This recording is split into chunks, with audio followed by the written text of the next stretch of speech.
As a result of the Russian Federation's attack on the capital of Ukraine, 28 people are already known to have died, but there may still be people under the rubble. This was stated by the representative of the State Emergency Service, Oleksandr Khorunzhiy, on air at the telethon. As a result of the terrorist act, 28 people have died so far. Information has just been transmitted that another person in the Svyatoshinsky district was pulled out from under the rubble of a 9-story building by our rescuers, he noted. Among those killed in attack were 3 children, 2 and 6-year-olds, and a 17-year-old boy. As of this morning, a total of 159 people have been injured, including 16 children. At the same time, Khorunzhiy said that there is a possibility that more people will be found, because the rubble is still being cleared, engineering equipment, rescuers, psychologists are working, and volunteers are distributing food to people. As of yesterday, there was talk of searching for 22 people. But we are not focusing on this data, but will be checking absolutely all areas in this house. Therefore, we cannot clearly state how many people could have been there, because there are different circumstances. A person could have gone on vacation, not been at home at that time, or, on the contrary, someone could have come to visit. There could be different options here, said Khorunzhiy. Over 2,000 tons of debris have been cleared from the site within the past day. A total of 180 rescue workers and 60 units of equipment have been involved in the recovery efforts. Emergency rescue operations continue in the Svyatoshinsky district. So far, rescuers have cleared 70% of the destroyed building structures, the Ministry of Internal Affairs added.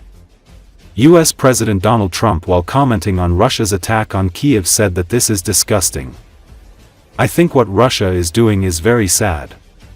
Many Russians are dying, more Russians are dying. Ukrainians are dying, he said during a conversation with reporters.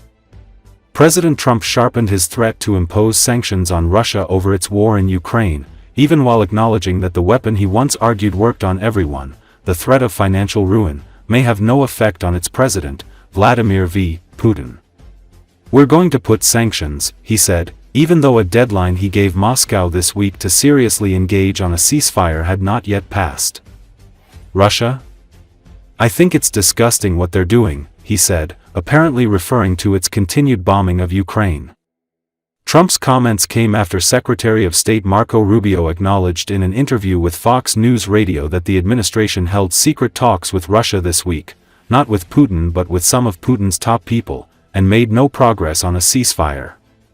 Trump said he was dispatching his special envoy, Steve Witkoff, to Russia again, but the last visit that Mr. Witkoff, a fellow real estate investor, paid to Putin proved fruitless.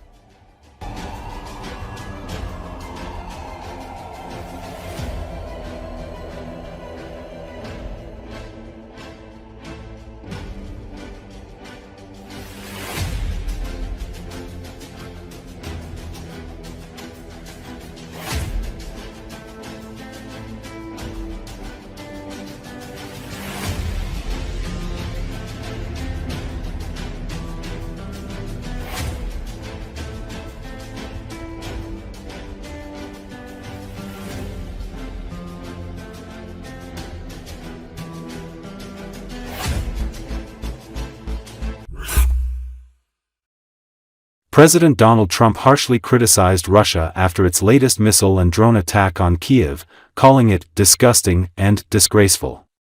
Russia, I think it's disgusting what they're doing, Trump said as he took questions after an executive order signing at the White House. I think what Russia's doing is very sad. A lot of Russians are dying. According to Associated Press, Russian missile and drone attacks overnight on Ukraine's capital city killed at least 13 people, including a 6-year-old boy, and wounded 132 others, authorities said Thursday. A 5-month-old girl was among 14 children wounded, Ukraine's emergency service said.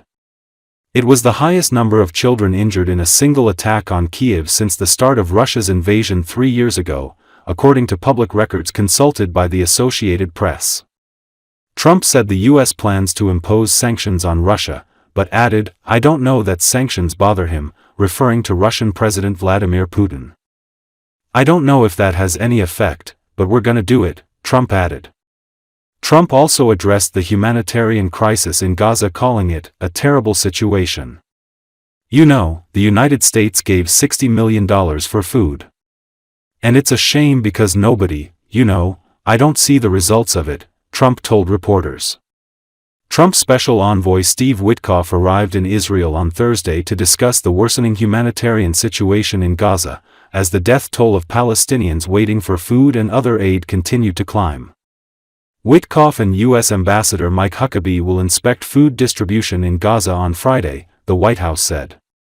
At least 91 Palestinians were killed and more than 600 wounded while attempting to get aid in the past 24 hours, the Gaza Health Ministry said Thursday. The victims included 54 people killed while awaiting food in northern Gaza near the Zekim crossing on Wednesday, the ministry said. The toll is expected to rise further as many of those killed or wounded were brought to isolated, undersupplied hospitals in northern Gaza and have not yet been counted. Very serious question here. Russia today hit Kyiv with missiles and drones, more than 100 people, kids. I think it's Russia, I think it's disgusting what they're doing. I think it's disgusting. This is Biden's war, it's not my war. But I said if I get in, I'll try and get the thing stopped. But I think what Russia's doing is very sad. A lot of Russians are dying. You have a lot of Russians, more Russians are dying. But Russians are dying, Ukrainians are dying. The United States isn't really involved in that war. It shouldn't be. And by the way, I made a deal with NATO where NATO pays us for everything that we send. We send them ammunition, missiles, etc. And we're not paying anything for that war. But I will tell you this, it should be stopped. It's a disgrace. And the ones that are dying they're losing 7,000 now. It was 5,000. They're losing now 7,000 soldiers a week, Ukrainian soldiers and Russian soldiers. And they're also losing people now in the towns and cities because Putin's hitting them with rockets. No, I think it's disgraceful. You have a 10-day deadline. You imposed a 10-day deadline. Yeah, we have about 8 days. Yeah, we're going to put sanctions. I don't know that sanctions bother him. They know about sanctions. I know better than anybody about sanctions and tariffs and everything else. I don't know if that has any effect, but we're going to do it. Europe is extremely upset. But this is a war that should have never happened. This is a war that wouldn't have happened if I were president. And this is Biden's war. This was a stupid war to get into. Should have never gotten into this war. Steve Witkoff is traveling to Israel. Yeah, going to Israel, and then he's going to Russia, believe it or not. Representative Marjorie Taylor Greene has said that what is occurring there is a genocide. Do you agree? Oh, it's terrible what's occurring there, yeah. It's a terrible thing. People are very hungry. The United States gave $60 million for food. And it's a shame because I don't see the results of it. And we gave it to people that in theory are watching over it fairly closely.